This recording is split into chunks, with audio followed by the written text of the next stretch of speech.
Onebar and Lupagus show. I am Lupagus. The PFF grades are out for Minnesota Vikings. Dominating victory against the New York Giants. We're going to go over some of those, give my thoughts, and see how they line up with some of our winners and losers from that game. Before we do, be sure to subscribe to the channel, like, and comment, and hell, become a YouTube member if you got a couple extra bucks laying around every single month. So hit the subscribe. All right, so let's just go over some of these, and we're going to look at the overall here, and let's start on the defensive side of the football.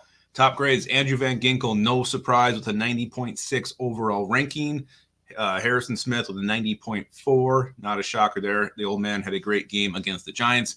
Ivan Pace Jr., this one was a little bit contradictory to where we had him. We had him as a loser, but he graded up pretty well at 82.2. Harrison Phillips was a winner on our list, and he was a winner here with an 80.3 grade. And then Josh Metellus, the guy who's all over the field making plays, such a key part of this defense, had an 80.2. So those all make sense. Again, Pace, I know he had the bad penalty, and I thought he kind of got washed out a couple times, made a few plays, but overall, I was surprised to see him with as high of a grade as he was. But as Onebar pointed out in our Monday morning hangover show, he was the guy who always needed to grade out high, according to PFF's grading scale. So not a huge shocker to see him with a high grade, but based on the way he played, I thought maybe it was a little bit lower than that. I thought maybe somewhere in the 70s, but whatever.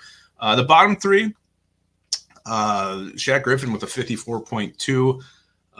We also had Pat Jones, which was kind of surprising, with a 41.3. Jones would have 2-sack performance. I don't know what else they wanted him to do. That one was a little bit surprising. And then Dallas Turner with a 40.7. He had the big sack.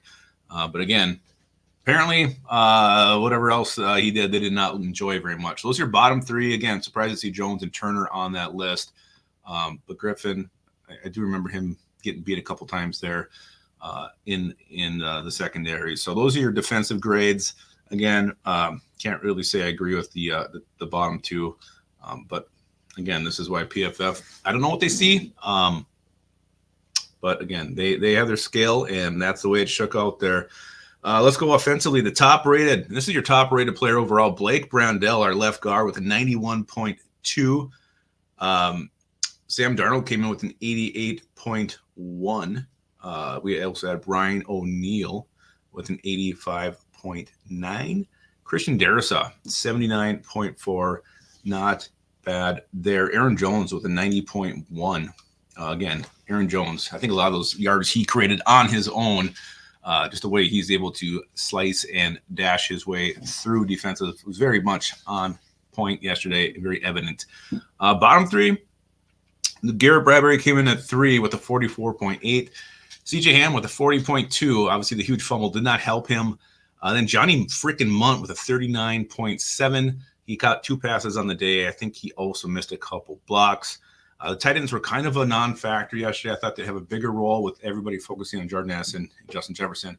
But with Aaron Jones there, the tight ends weren't needed as much. So not overly shocking when it comes to your bottom three there. On offense, a couple things here I thought were worth talking about. Let's talk about the pressures allowed by our O-line.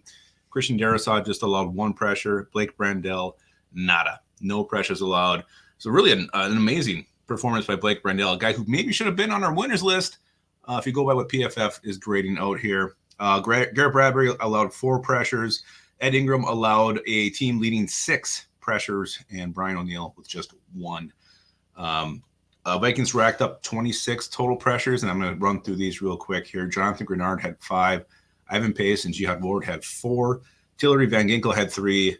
Harrison Phillips and Patrick Jones had 2. And Turner, Metellus, and Bullard all had 1. So that defense flying all over the place, attacking Daniel Jones, confusing him, making a bad quarterback look even worse than he probably truly is. So those are your PFF grades for Vikings Week 1 domination over the New York Giants.